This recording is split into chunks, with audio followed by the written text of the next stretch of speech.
this morning from the strangest dream. I was in the biggest army the world has ever seen. We were marching as one on the road to the Holy Grail.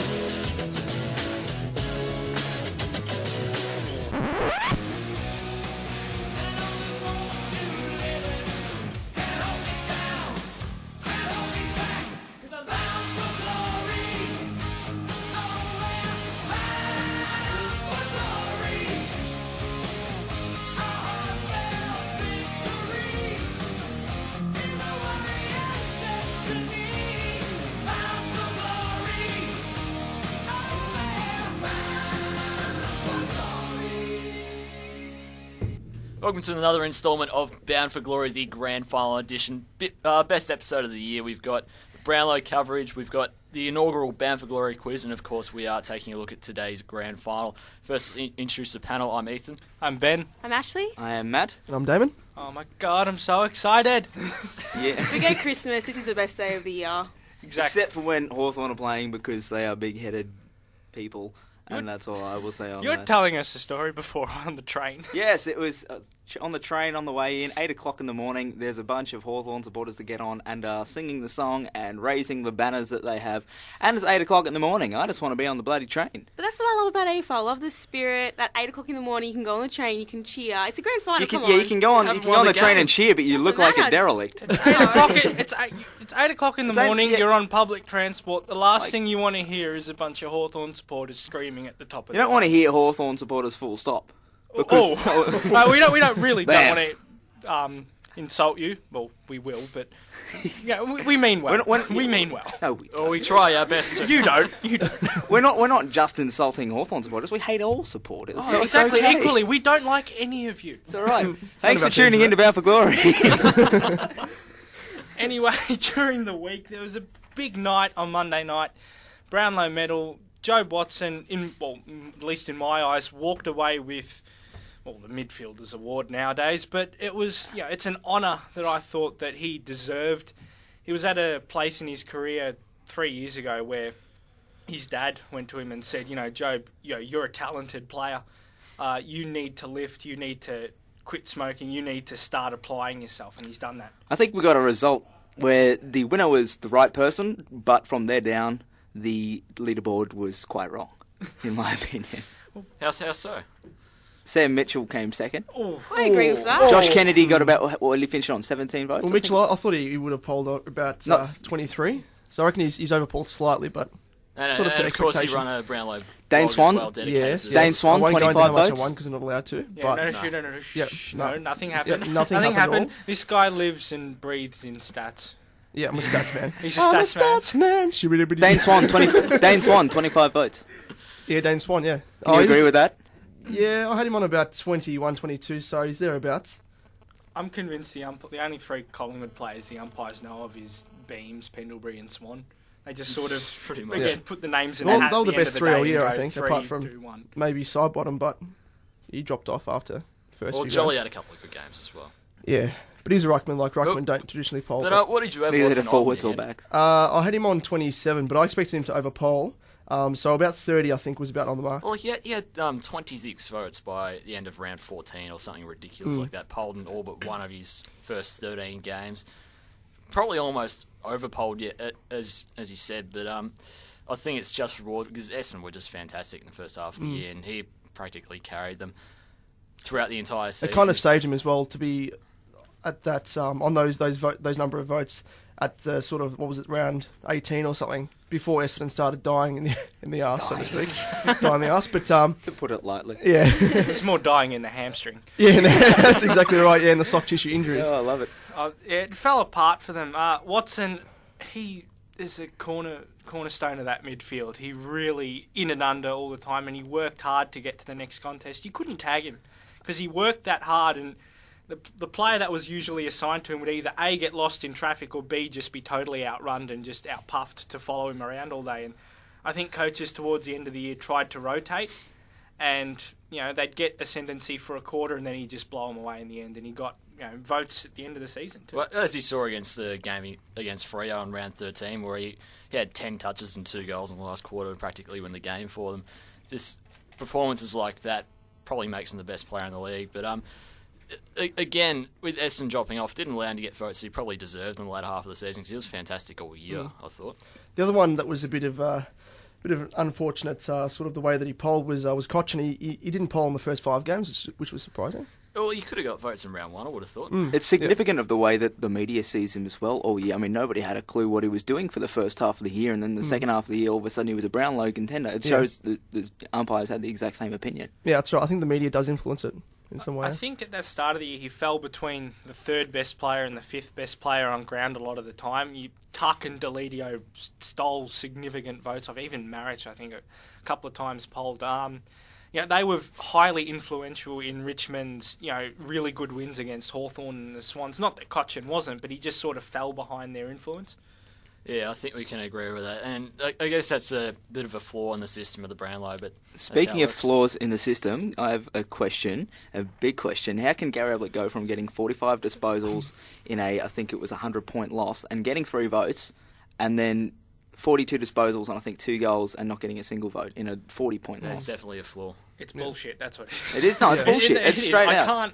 Well, you got different umpires. Yeah, well, I think that's a problem as well. You can't... the umpire's personal opinion comes into it. Shows there's no set criteria. Yeah. As far as the Brownlow goes, I mean, no disrespect to Joe Watson, I think he deserved to win it, but I don't think the Brownlow is a clear indicator of who is the best player in the competition. I think you're best looking at the MVP and the coaches. Yeah, the MVP is. I think the MVP and the coaches' votes because they come from the people. Won respectively. Yes. I mean, just on criteria, what you said there, Dave, that's a really good point because it's not the players that were most influential in the result. It's the players that were the most influential on the ground. And you kind of think, well, if you didn't win the game, then should it be? Point of polling? Should it be regardless of who wins and who loses? I think if it's close, not when there's a flogging. If it's one-sided. But if one player, I mean, we saw Garrett get 53 disposals in one game. I reckon about 30 of those were behind centre and they were cheap 1-2 handballs. That's true, but still 53 disposals. Yeah, that's a lot of disposals. It's hard work getting to 60 contests. I doubt there's at least 10 players in the league that can do that. But it's just those disposals didn't influence the game, and again, the result, they got flogged that day. Well, I think if you're the best player on the ground, regardless of whether you win by 90 points or lose by 90 points, I think you deserve the 3 votes. And Ablett at times did. We were surprised by his polling really when he had those 40 disposal games and Gold Coast got pumped. That he still got 3 votes in some of those games. He got 9 the first 3 rounds, I think. And I think that he deserved those, so I think it's fair. What about the fairest element of the award? Chris Judd against North Melbourne, 2 votes. now he played. He played sensational that night. He played sensational. But he tried to pull a guy's arm out of his socket. 2 votes. I'm fine with him getting 2 votes because at the end of the day, he was ineligible. I would have given him 3 for that night. He was the best on ground by a mile. I thought he was better than Petrie. But and this is coming from a North Melbourne supporter. But if the element of the award is best and fairest, and as you said, criteria is the key, then umpires. Well, he wasn't eligible. That's what the fairest part comes into. If you get suspended, then you're not eligible. He got suspended for the Mitchell from last year. Ooh. So do you reckon that, during a game, if someone gets reported, they shouldn't be eligible for votes? But what happens if, with some games, when reports happen after the game? I think when it happens after the game, that's a good point. But I think because everyone saw what Judd did straight away, the umpires were right there, and they, by halftime they knew what had happened. I think it should just be treated. It shouldn't affect the vote. It should just be treated as a free kick against. I mean, if it's an issue in which they will be punished with and given weeks for, then they won't be eligible for the Brownlow anyway. So the votes that they poll won't matter. Sorry, Ash. No, that's right. Do you think it would steal votes off someone who was more fair on the ground that played well? No, because they deserve the votes because they played well. Because they gave away a free kick and got reported doesn't mean that they don't deserve votes. If somebody got 40 disposals, 25 of them contested, and he got reported for shoulder charging somebody, do you believe he shouldn't get votes? Well, take a hypothetical. You have to think about it. I'm honestly shocked about that. Well, if the award is best and fairest, But the fairest part, overly the yeah. fairest part. taking the fairest out. That's it. The fairest but part what takes about out. the other fair players on the ground that played well? It robs them of any votes. But what happens Do if they someone deserve gets... them But for they being weren't the fourth best best. player on That the takes ground? out the best part. Yeah, but you got to put also the fair part into it. Yeah, they get And they don't. suspended. We're going in a No, circle. but they get Infinite suspended loop. after, and it takes votes off someone who did play. You well. are right. But they around still in circles, but Ben. they still did deserve to get the votes Yeah. because they played well during the game. Well, as I was going to say, take a hypothetical. Say someone as you like Trent Cotchin does astoundingly well in the latter half of the year, but gets suspended in round 11. Do you then say this player cannot get votes for the rest of the year because he's been suspended? He's been. I don't think for the rest of the year for that game. If there's the award clearly is.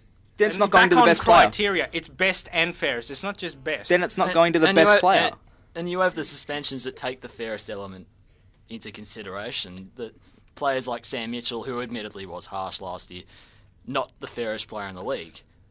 Probably the best. He could have been the best, but wasn't the fairest, and it therefore was ineligible for the award. If we have that sort of thing where if the person's reported during the game and they are ineligible for votes for that game, we'll have a system where somebody who deserves 3 votes won't get any votes, and somebody who was going to get 2 votes will then get 3 votes. Someone who was going to get 1 vote will then get 2 votes, and someone who was going to get no votes gets 1 vote. And it can significantly alter the results. They will be suspended. That's they it. can't win That's the what award, we're saying. and votes will go nowhere. But the votes just disappear. They still going go to on the best player. Yes, it's still going to the best But player. the award is best and fairest. Yeah, It's for the- not The for the fairest year. goes For the out of year. it with the suspension part. Yeah, but it's Rob's votes from We're other going people. nowhere. Oh, we're going. This nowhere. is the what worst. needs to change? What needs to change? Because the award Well, clearly it's a midfielder's award. Something needs to. The perspective needs to change. I think the overall football perspective needs to change. Midfielders don't just win football games. Defenders and forwards also win games. Darren And I Last think- got no votes for an All-Australian captaincy. I Alex, don't know what Alex that says France, I more. think, got That 3 says votes more in about one the game. I don't know whether it Australians says like more this about the All-Australian or the Brownlow. But regardless, it's something you got to note. I think most of the defenders, Ted Richards, Luke McFarlane, only got 2 or 3 votes each. So It's even worse for small defenders. I think Bo And Waters, especially I think taggers. Bo Waters out of the entire All-Australian backline was the best bowler with 4 votes or something like that. Maybe that- Grant Birchall. I don't saw know. Alex Rance get 3 votes. I nearly fell off my chair. Key defenders. I've never seen a key defender in a It's like very long time. Daniel get Merritt 3 votes. as well. Playing defence last year, he got I mean, 3 votes. I don't think 35 disposals in the midfield is equal to 5 goals. And whereas, as far as the umpires are concerned, players that will get 35 disposals will get 3 votes over the player that kick 5 goals. I think 5 goals is much more important than 35 disposals. Do you reckon maybe I've just thought of this now and it's probably a bit silly, but do you think that they should have like smaller awards for each position and then nominate one winner overall out of all of them? I think that they should have an award for defenders at the moment because Yeah. we have one for forwards. Well, that is the goal Coleman kicker. award. Reverse Yeah. Coleman. Yeah. Yeah, exactly. But you couldn't do that because players go from 2 or 3 opponents per game. But no, defenders need to be recognised. I mean, because Sean Dempster had one of the best defensive seasons I've seen from a player in a long time, and he's going to get no recognition other than All-Australian selection. Yeah, it's a good point. I think they really don't get the recognition they deserve. I guess it's hard for the umpires. Like, they are bouncing the ball in the centre. They see the midfielders win clearances and all that. So it does make it difficult, but I don't think they take the whole game into consideration. Say if Ted Richards locks Buddy down to no goals, he won't get votes for that. I think Josh Kennedy and Kieran Jack will. I just love the entire irony of the thing that defence wins finals. Defence usually wins games. The best defensive side of the year usually wins the flag, yet the defenders get absolutely no credit whatsoever. It's food for thought. Sydney, 74 points against they average this year. Again, 74. It's only 12 goals. And their highest poller was Josh Kennedy with 19. Yeah. And what about And he's a midfielder. Ted Richards, Heath Grundy had a pretty good year. Reece Shaw, a lot of good players. Malcheski, Alex Johnson played well. There's a lot of players that won't get recognition. We've seen Although defensively Nick Smith is minded. starting to get it nowadays. Nick Smith. We've yeah. seen defensively minded teams win premierships and almost win premierships. I mean, St Kilda almost won a couple of years ago. Sydney won back in 2005 with a defensively minded team. I think some of the best teams are focused on defence, so I think there should be some sort of recognition for defenders. Yep. Surely.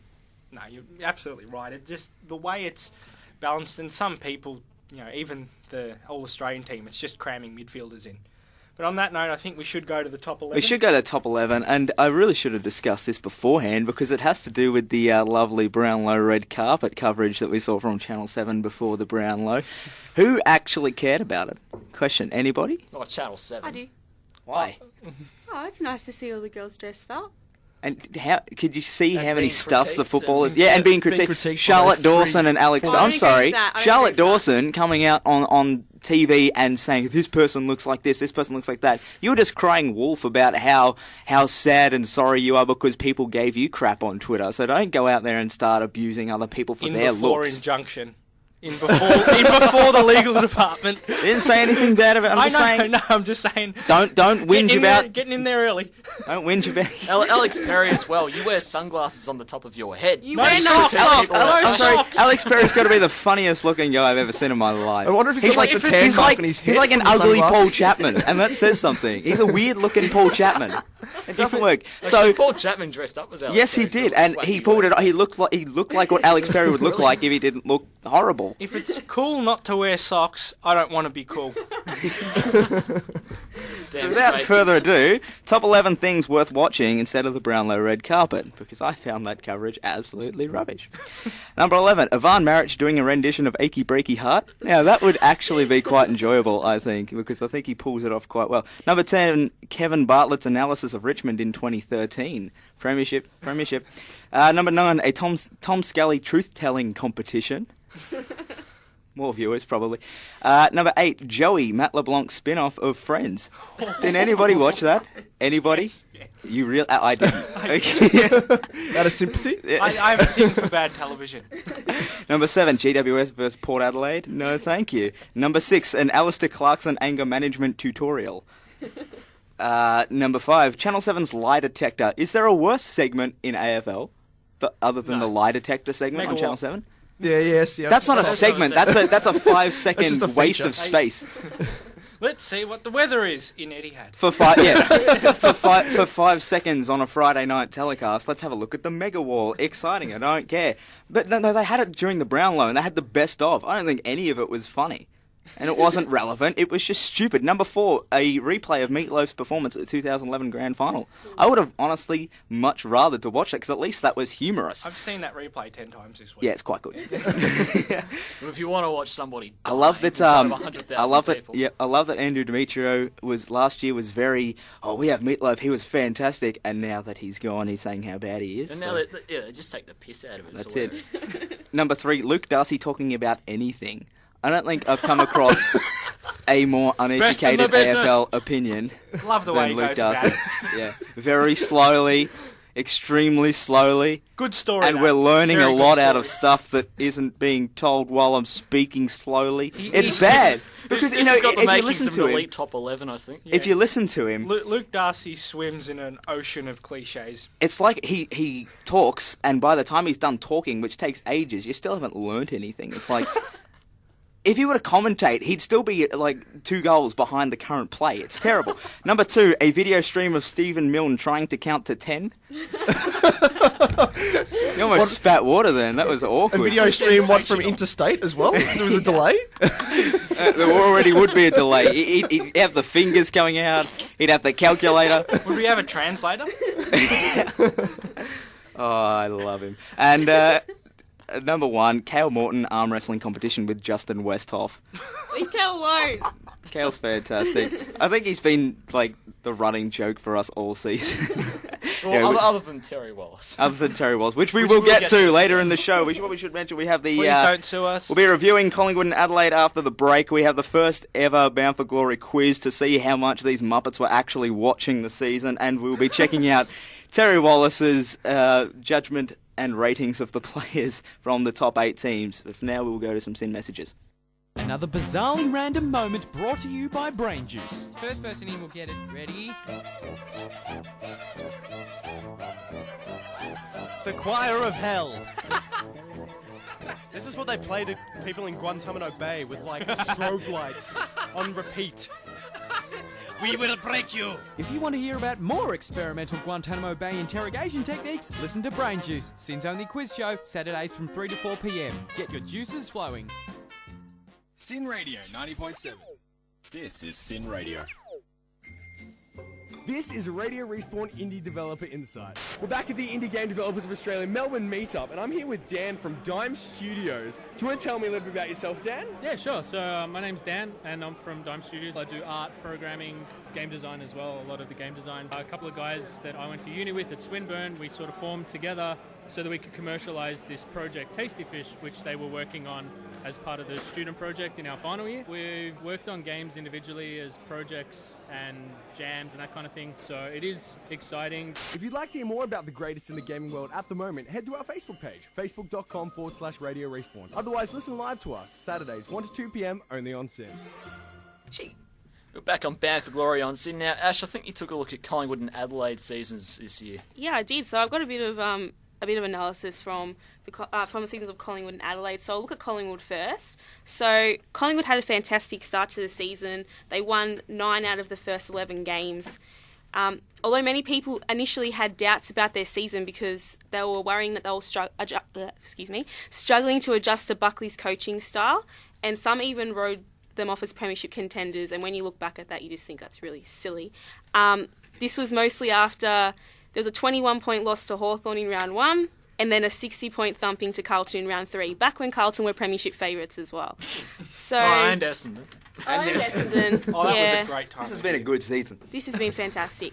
They were able to answer their critics when they went on to win the next 10 matches, not losing until they encountered, ironically, Carlton again in round 15, which I still am shocked about that Carlton won that game.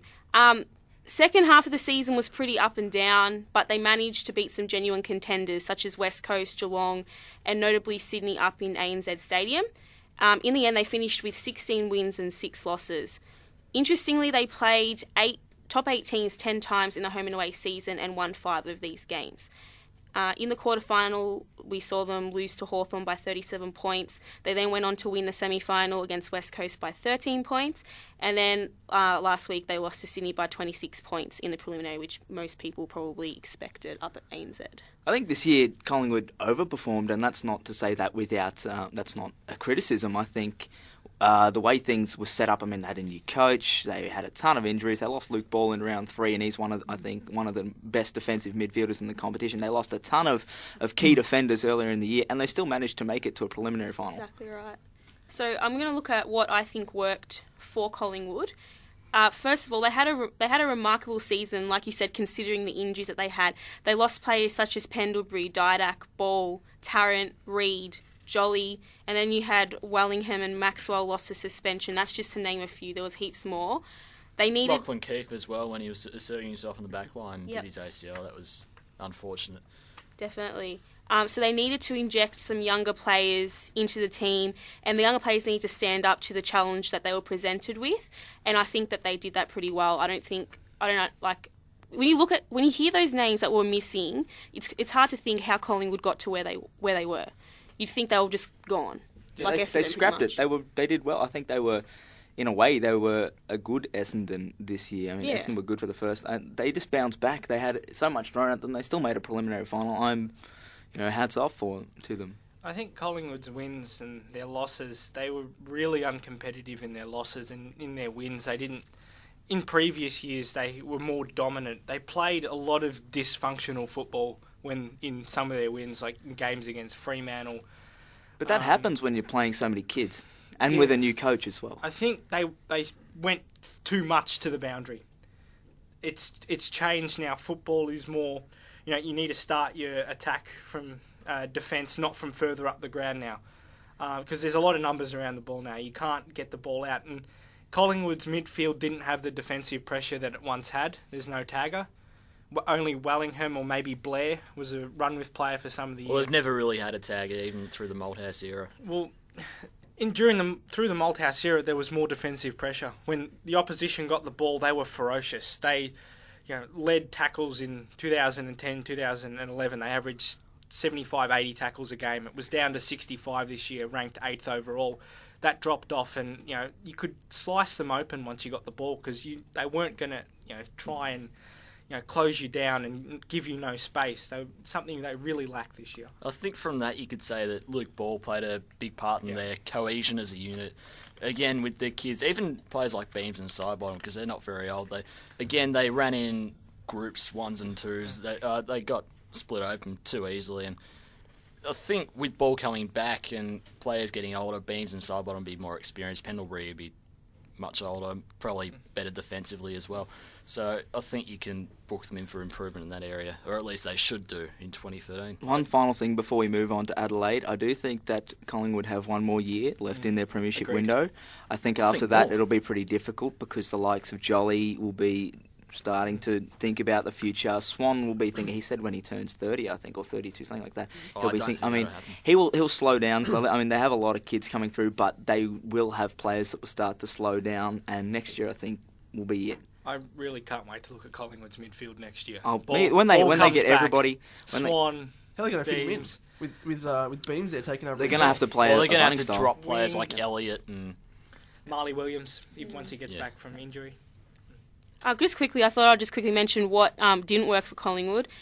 Definitely the outside distraction of Travis Cloke, which finally resolved this week. Congratulations, Travis, for signing and giving us a whole heap of fun throughout the year. He says he's doing the club thing by staying, yet he's forcing out 2 players by taking $700,000 for 4 years, 5 depending on performance. Cloke totally and utterly mastered the Irish negotiation technique. When they offer you more money, you tell them to go stuff themselves. Brilliant. Complete daylight robbery. Well done, Travis. Well done, Trav. Yeah, so I think the club just took way too long to suspend the talks. It was becoming a distraction. You could see that with how Trav was playing, and he was doing much better once the discussion stopped.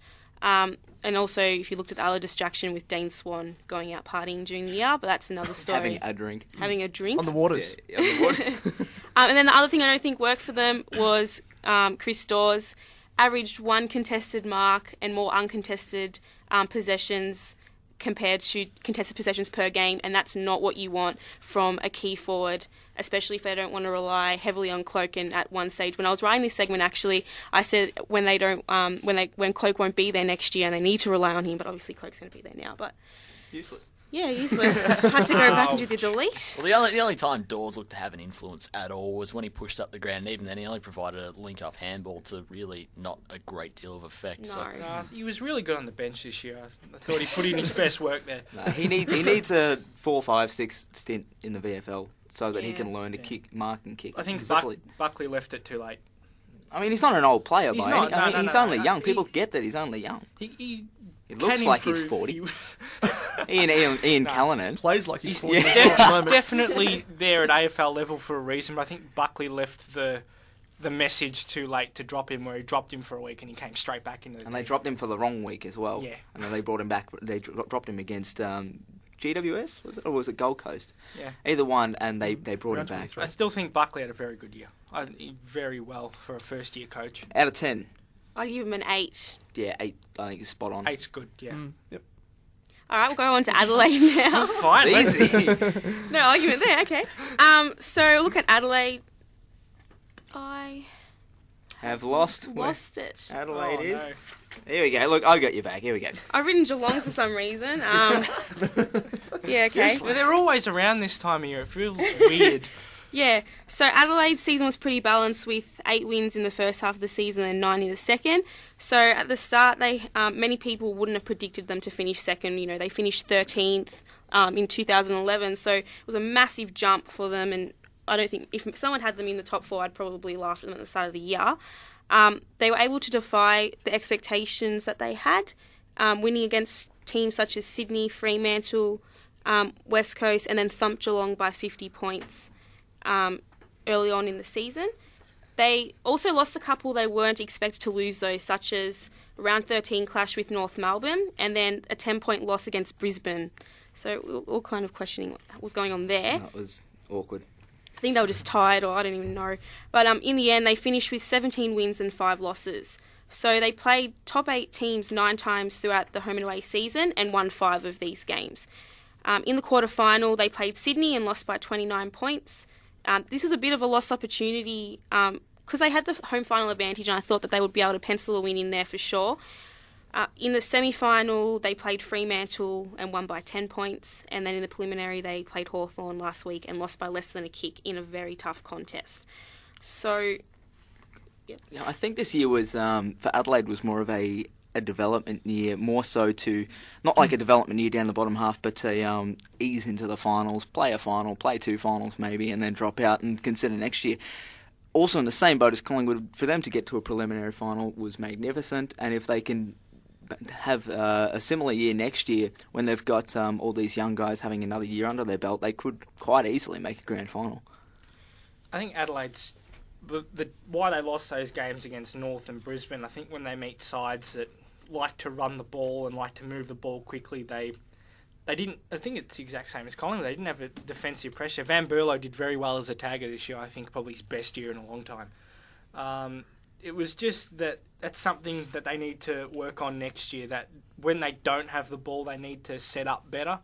When they, especially last week, when they lost the ball, Hawthorn just ran it down the other end of the ground. And, they were lucky that their defence was really good last week.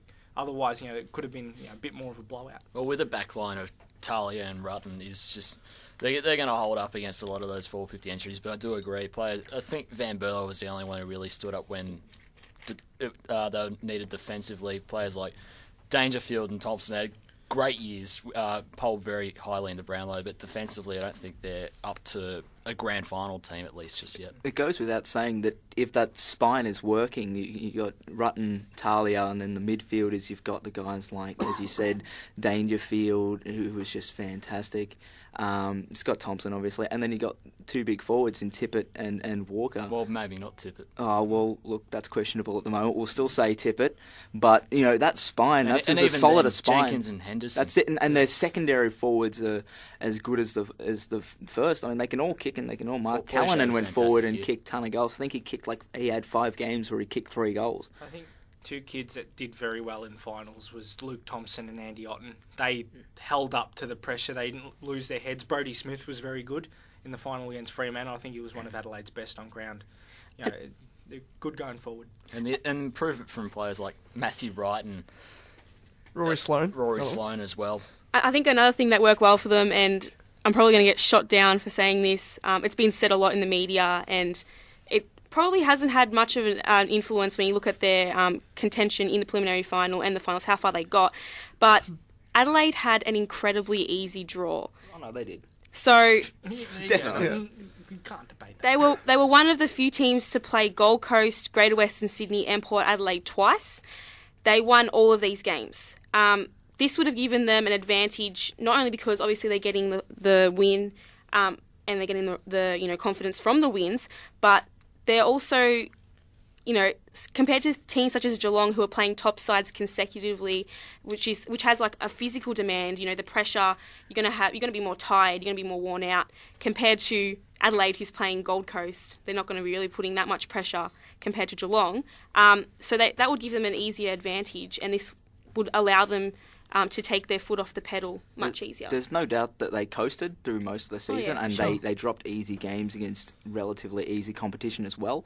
And if you had have thrown this at me after the qualifying final, I would have completely agreed with you. But the last 2 weeks of finals, I think they showed that they deserve to be top 4 because they almost shocked Hawthorn in Melbourne. They overcame Fremantle when they were down by 30 points. For a week and a half, they looked like a really good team, and if they can do that for a season, then they'll take home a premiership for sure. Yeah, pre-Hawthorn Adelaide, I thought they had an incredibly easy run straight towards a preliminary final, but straight after that, I thought they deserved to be there. Yeah, I agree. I don't think they could have made a preliminary and got within a kick of going to a grand final with just the draw, but the draw definitely did provide an advantage, and that's the thing that you have to look at. 6 wins off the bat, plus 1 against Melbourne as well, so 7 wins. So it's pretty crucial to making the finals. I think, especially top 4. The Crows reminded me a lot this year of the Hawks of 2007. They finished 5th. I think in any other year, Adelaide would have still made the top 4, maybe 4th. A chance they could have slid to 5th if the draw was harder, but they're a side on the up. They lost games against, really, that year the Hawks lost games against really good sides with, defensive pressure and, choke them. But I think that Adelaide are on the up. There are some talented kids there, and they're going to be very good going forward. So out of 10? An 8 again. 8.5. Yeah, 8.5. I reckon 9. Ooh. No, yeah, it's fair enough. 14 What do to you give 4. for grand Thursday, finals coach. then? I'll get Yeah. into that next week. We'll say that. And I think with that we should go to some Sin messages. You're listening to Sin on 90.7 FM, digital radio and streaming online. Another bizarrely random moment brought to you by Brain Juice. First person in will get it. Ready? The Choir of Hell. This is what they play to people in Guantanamo Bay with like strobe lights on repeat. We will break you. If you want to hear about more experimental Guantanamo Bay interrogation techniques, listen to Brain Juice, Sin's only quiz show, Saturdays from 3 to 4 p.m. Get your juices flowing. Want a taste of Get Cereal? Liz is gonna make up animals, and then I'm gonna have to try and make mating calls for them. I'm not making up animals. Animals exist. These mating calls may not. Sure they do. All right, go. All right. Okay. I'm gonna think of an animal. All right. I'm gonna start with a pelican. Pelican. All right. Arr! That was the worst. Get Cereal from 6 a.m. weekdays on Sin.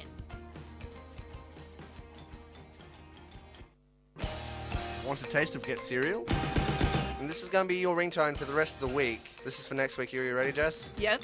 Right. 1, 2, 1, 2, 3. I know you want me. Huh, you know I want you. Huh, I know you want me. You know you want you. Huh. Stop me! And that's going to be your ringtone for the week. Probably should have learnt the words better, Tim. That is the easiest song to learn. Get Cereal from 6 a.m. weekdays on Sin.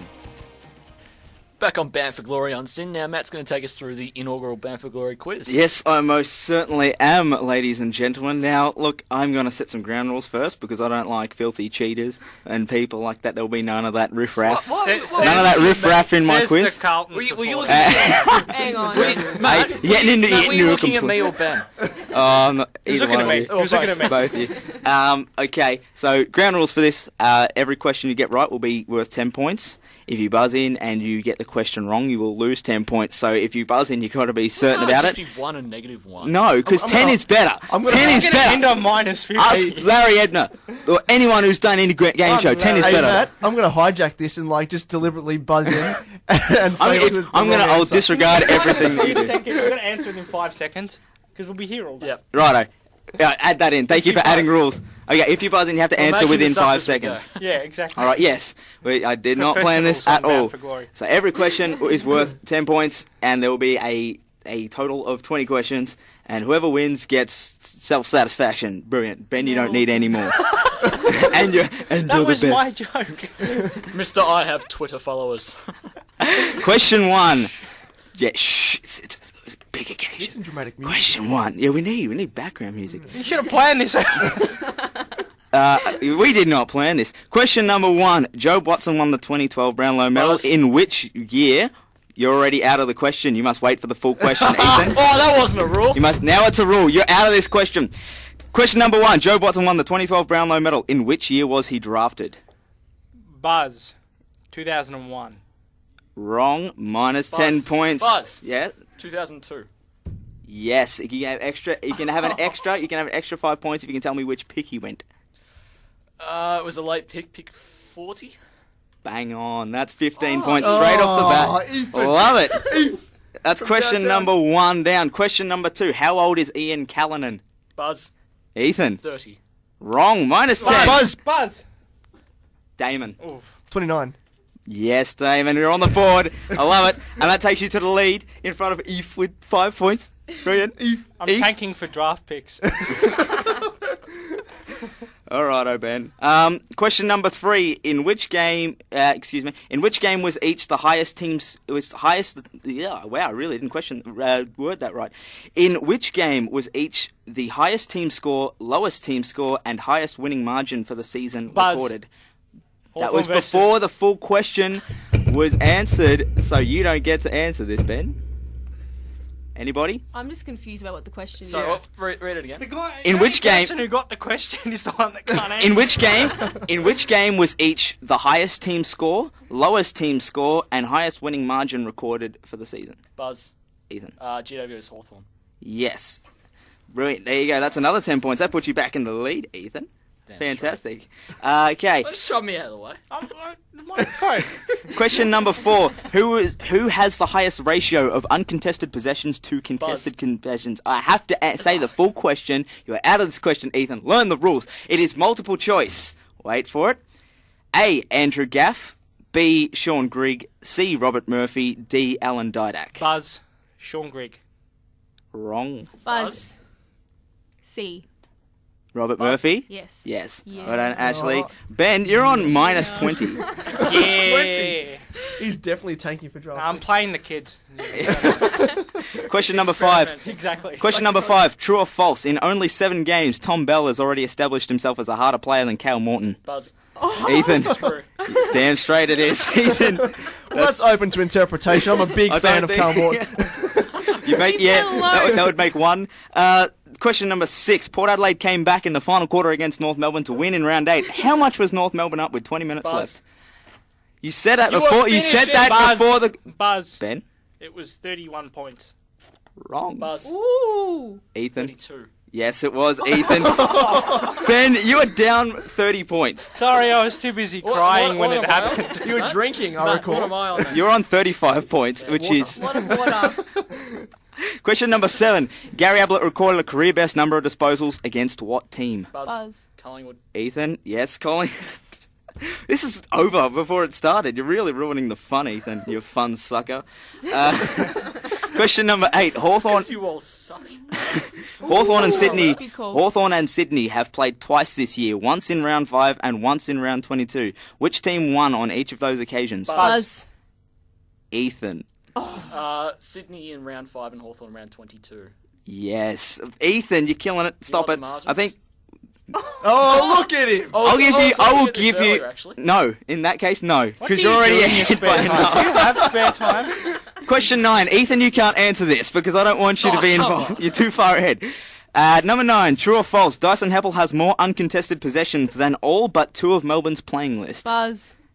Ash? I'm going to say true. Yes, it is. He has Spaceman. Yes, he is a big space fan. He has 291 uncontested disposals for the season, only fewer than Jack Grimes with 309 and Nathan Jones with 305. That's a pretty spaceman-y effort, I do have to say myself.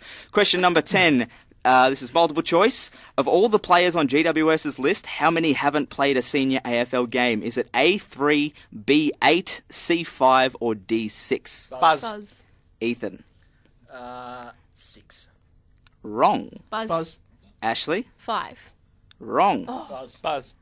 You already answered, Ethan. You out, boy. Ben? You out. Again, 3. This hasn't been explained. Yes, Ben, it is 3, and I think that makes you now minus 20. Yes. Well done. He's coming back. Yeah. Oh God! Now I got to Here's write down the all fire these. starter. You've locked in the Fantastic. priority pick. That's- You can start winning games. That's 10 down. Ben, it's getting close now that you've dropped down a little bit, Ethan. So something for you to cling to, you people. That's half the quiz down. Number 11. When was the last time Richmond defeated Carlton? Buzz. Ethan. 2008. Which round? That wasn't part of the question. Well, now it is. Well, it wasn't, so I get 10 points. No, you don't. And if you don't answer it, it's more than 5 seconds. Answer right now. Right now. Right now. Next. Was it round 1? Anyone else? No, too late. Anyone else? Buzz. Round Ben? 17. Wrong. He just said it. Really? Buzz He round one. just Yes. Damon chips in with the 20 with the 10 points. Stephen Bradbury style. Okay. Question number 12. True or false? Patrick Dangerfield finished the season with a total of 666 disposals. Buzz. Ethan. False. Yes, that is false. He finished with 667. So there Trick you question. Oh, wow. go. There you go. No, I know you people. You people are amazed by this Hey, research I'm just going to that's be going happy on. with the draft picks. 3 years, we'll be You're playing already, finals. you can just sit out. Just leave the points. Do your whole Yeah, Brownlow Melbourne said method. that Sit out 2008. because you can't win it. Question number 13. In round 1 against Essendon, which North Melbourne player missed a set shot after the siren to win the game for North Melbourne? Damon, because he actually did it after the didn't finish question. the question. Yes, he did it after the question. No, he didn't. Yes, he did. East can go, that's right. Oh, really? Why are you Damon, answer the question. I was only listening to half the question. In that case, no. Macintosh. Yeah, I'm going to give those points to Ash because she didn't buzz in. 20 points, Ashley. Enjoy that. You're now tied with Damon on 20 points. Ben is down 20 points, and you're not Ben. You're Ethan is up on 45 points. Question number 14: True or false? Stephen Milne has more career goals than Matthew Pavlich. Buzz. Ben. True. Wrong. Buzz. False. You little chip scab. It is false. Milne has 546, while Pavlich has 558. There is only 12 separating them, which I found quite amazing. Ethan, Dane Swan from now on.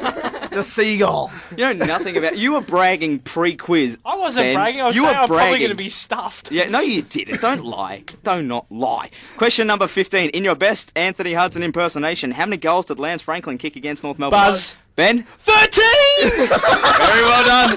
I'm going to give you 20 for that. You're now minus 10. That was very good. I do like that. Love the rise and the high pitch as well. You've got to do it properly. If you're not going to do it, don't do it at all. Question number 16. Daniel Connors was delisted by Richmond midway through the year for taking sleeping pills and sleeping through training. Who was his partner in crime? Buzz. Ashley was after the question. That would be... I can't even remember what the question is now. Buzz. 4, 5. Buzz. Other player. Dustin Ethan? Martin. Yes, it was Dustin Martin. You people are used... Well, say that into the microphone. Say that into the microphone, please. I thought you were saying who his sleeping partner was. Very well done. Here at Bound for Glory, we are accepting of all lifestyles. Question Explains number... why they were late to training then, I guess. Oh, hot damn. Question number 17 is multiple choice. Of these 4 players to play every single game for their team this year, including finals, who has the highest disposal efficiency? Is it A, Ted Richards? Is it B, Ben Rutten? C, Alex Rance? Or D, Ben Stratton? Buzz. Ben. That would be Ted Richards. That would be wrong. Buzz. Damon. Rance? That would also be wrong. Buzz. Ashley. Rotten. That would be correct. You people, you just process. Because I was looking at the stats yesterday, 82.4% disposal efficiency. Yeah, well, So Ben Rutten Rutten's is got more. 86. 86. And that was ahead of Ted Richards with 82, Stratton with 82, and Rance with 81. Was he handballing to himself or something? Number 18. Question number 18. Which footballer am I referring to when I use the nickname Goo? Buzz. Ethan. Brent Guerra. Yes. I think you've already got this wrapped up, so it doesn't really matter for these last 2 questions. Question number 19. Name 3 AFL players with 2 first names. Buzz. Ethan? As in they have... Yes, they have surname. 4, 3. No, 4, 5, you're out. Sorry. Buzz. Ben? Jack Anthony. Yes. 1, 2. You have to name 3 of them. 3? Ah, jeez. I'll give you 10 seconds. You only gave me 5. Yeah, well, you're useless, so shut up. You already won. Stop. You're out. Who else? Buzz. Yes. Luke Mitchell. Yes. That's 2. Oh, come on. Yes, Buzz. Hang on. She still has 5 seconds. I forfeit to Damon. Is it Kieran Jack? Damon. Kieran Jack. Yeah. Bradbury, you just really in nicely. Jamie Elliott. No, it's too late, you moron. It's far too late. There's 4. Who names their kid Elliot? I was going to say Farron Ray, but what sort of name's Farron? Final question. True or false? Nick Maxwell has less contested marks for the season than Justin Westhoff. Buzz. Ethan. False. It is true. Justin Westhoff has 23 contested marks, Nick Maxwell with only 18. That's your captain, Collingwood supporters. Ethan, you've still won by a landslide. Yeah. It was, final tally is Ethan, you've won with 55 points. Second was Damon on 20. Third, Ashley on 10. Yay. Ben with minus 30, despite getting 20 for one question. You are useless. We're going to go to a break, and we'll be on the other end of this break. We will talk about the grand final, as well as a few criticisms of Terry Wallace's player ratings.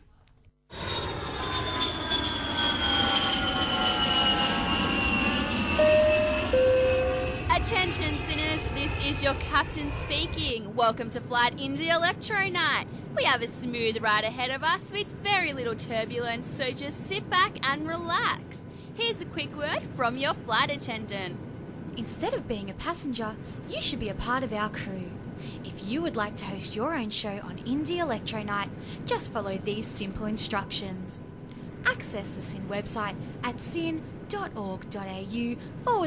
involved for more information. Thank you for flying Sin Airlines. Enjoy your flight. Want a taste of Get Cereal? So amalgamating words, we don't like that one. Yeah. Abbreviating, that's having too much as well. I was in a bakery yesterday, because I'm in bakeries every day, because I'm a cake fiend. And we, they made this thing that was like a muffin donut. Yeah. And I was like, oh, what are they going to call it? A muff nut. That's the worst. That's a great name. I'm not finding that too advertising. I would call it a duffin or something. Yeah, like a that. duffin. Get Cereal from 6am weekdays on Sin. Back on Bound for Glory on Sin. Yes, we are. Now we're going to do what we enjoy doing most, picking apart Terry Wallace. We did this earlier for the bottom 10 teams, so we're going to do the exact same for the top 8 teams. Now we must admit we're not having a go at Terry. Yes, we are. We're just having a go. Abso-bloody-lutely we are. Well, I'm not having a go at Terry. We are. He's a nuffy. Okay. Well, I am not having a go at Terry. I'm having a go at some of the things that he's said regarding his his team reviews for the season. So I've just got a couple he's done from 3rd to 8th. Before you start, I hope they're better than his tan. Okay. I don't know what his 10 Age looks drafting skill. Leathery skin, like a snake. Moving on. Anyway, so first of all, just quickly, Adelaide, he did a pretty good job of Adelaide, I must admit. But Rory Sloane is a B grader. Yeah, I agree with that. You reckon? Did well, Terry. If you give him an A, I would have slapped you in the head with a fish. Not yet. He's not an A grader yet. Not yet? Okay. He's probably in the area that falls in between, actually. Right? Yeah, the grey area. B plus. B. A minus. B minus. Same thing. Can we get on with it? We've got a grand final to preview. Exactly right. Collingwood. He had Dale Thomas and Heath Shaw as A graders. No. Don't think that's on the ball. Speaking of on the ball, Luke Ball and Andrew Krakouer and Alan Didak got a B. And unless that's B for barely played, not acceptable. Alex Masolo and Jared Blair C graders. I think that they both should have been a bit higher. They had Nathan relatively Brown as good. well. Well, if you have Cracker and Didak and Ball as B players, and they hardly played all year, then Jesus. Yeah. Now on to West Coast. Oh, yeah, Travis Cloak is A grade as well. Damn. Yeah, I didn't even think of that. West Coast.